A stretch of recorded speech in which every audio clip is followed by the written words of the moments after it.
Μάκρη 35.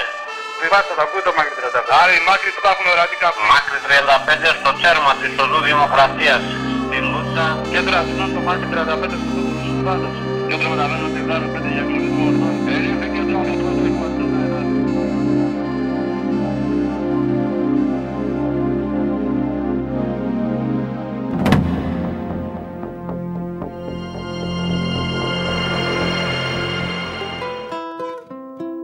Εφημερής της κυβερνήσεως. Εν Αθήνες, τη 12η Μαΐου 1930. Περί διοργανώσεως πυροσβεστικής υπηρεσίας εν το κράτη.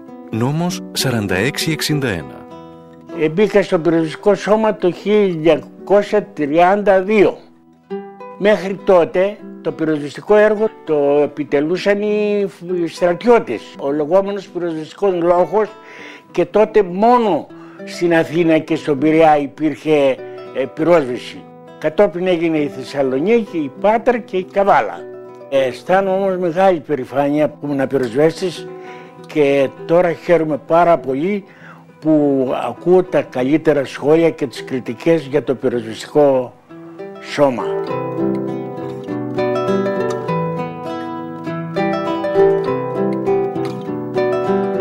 Όταν λοιπόν τον βγάλαμε και μας κοίταγε πράγματι σαν σωτήρες, τότε κατάλαβα ποια είναι η πραγματική αποστολή του πυροσβέστου.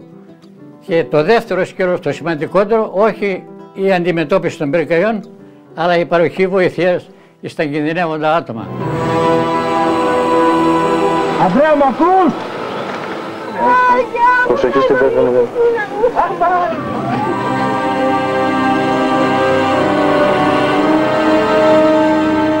Είναι ένα επάγγελμα το οποίο δεν το κάνεις κατά ανάγκη. Μας βλέπουν πολλές φορές σαν σωτήρες. Δίνουμε πάρα πολλά από τον εαυτό μας για να προσφέρουμε στους ανθρώπους. Από εμάς περιμένει ο κόσμος μια βοήθεια.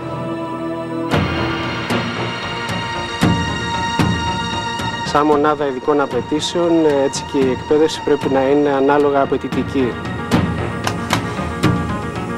Επίσης στη μονάδα υπάρχουν ειδικές ομάδες από δίτες, ορειβάτες, αναρρεχητές και μια ομάδα χημικών για αντιμετώπιση ανάλογων συμβάντων.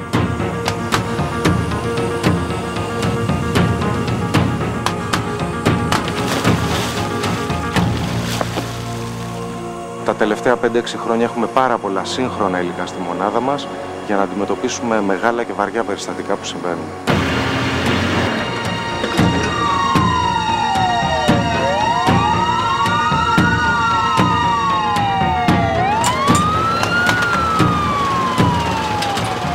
Η ανάληψη της δασοπυρόσβεσης από το πυροσβεστικό σώμα αποτέλεσε κομβικό σημείο τόσο για την περαιτέρω εξέλιξη του πυροσβεστικού σώματος, αλλά και για τη λειτουργία του μηχανισμού της πολιτικής προστασίας της χώρας μας.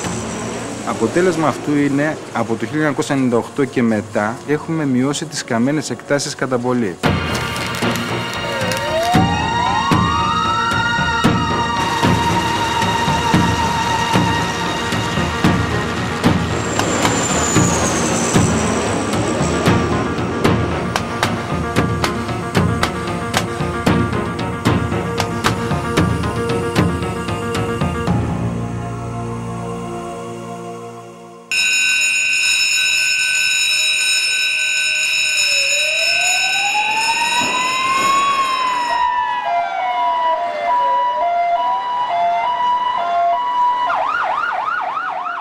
Πρέπει να είμαστε συνέχεια σε ετοιμότητα για το οτιδήποτε συμβεί στον οποιοδήποτε συνάνθρωπό μας.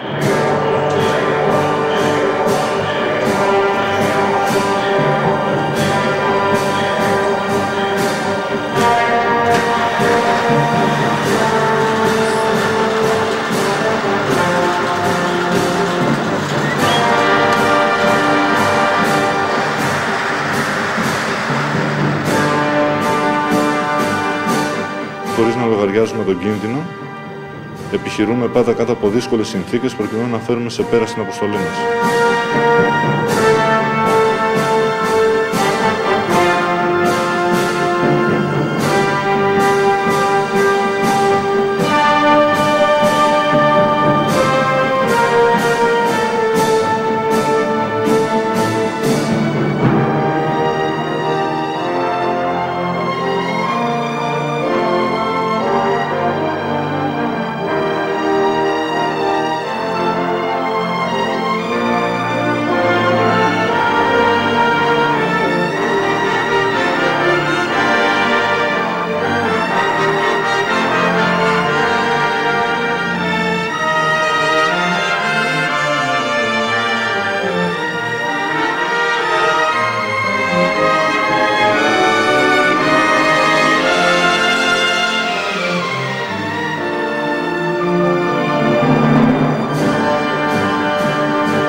είμαστε μια μικρή μονάδα, χωρίς μέσα, διότι τότε δεν είχαμε τα μέσα τα σημερινά, ούτε άντρες τόσους που να μπορούν να αντιπεξέλθουν.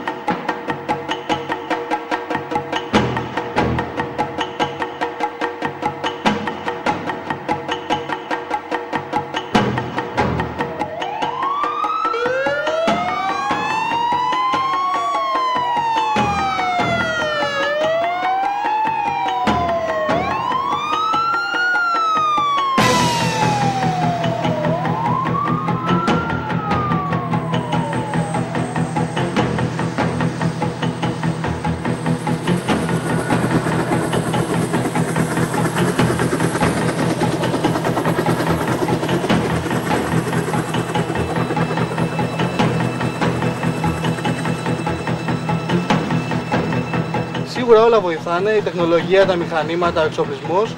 Το κυριότερο όμως που μας κάνει να αποδίδουμε είναι το φιλότιμο του πυροσβέστη. Εκεί βασιζόμαστε.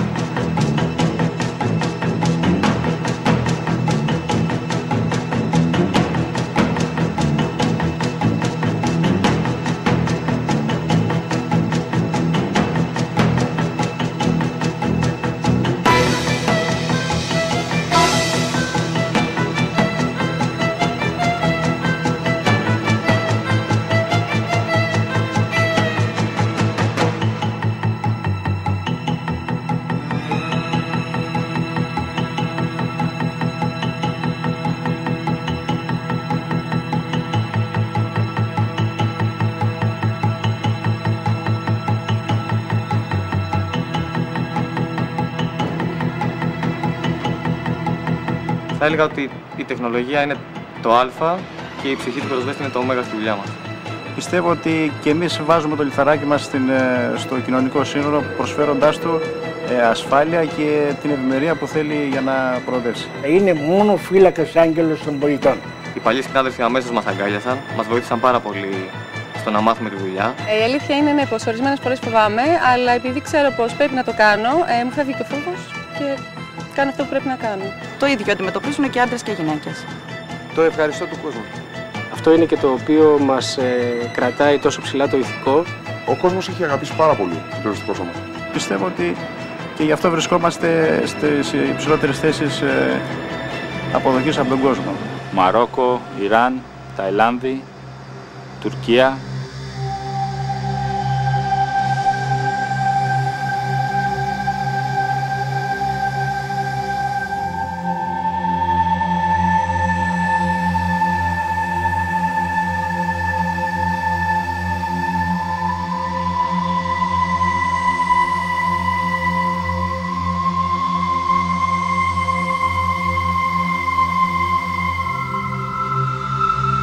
Τη στιγμή που καλείσαι να κάνεις αυτό που πρέπει να κάνεις εκείνη την ώρα, ο φόβος δεν περνάει καθόλου από το μυαλό σου, το κάνεις ασυναίσθητα, είναι στη φύση της δουλειάς. 4-25,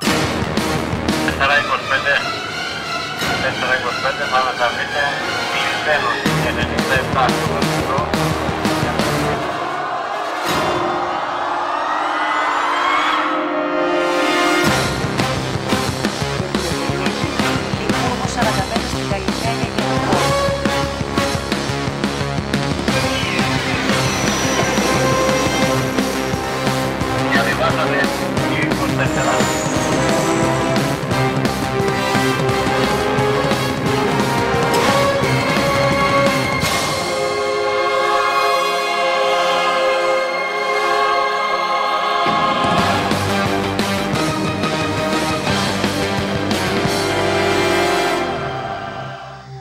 Εύχομαι στο σώμα κάθε πρόοδο και πάντα επιτυχία στην αποστολή του για το καλό του κοινωνικού συνόλου.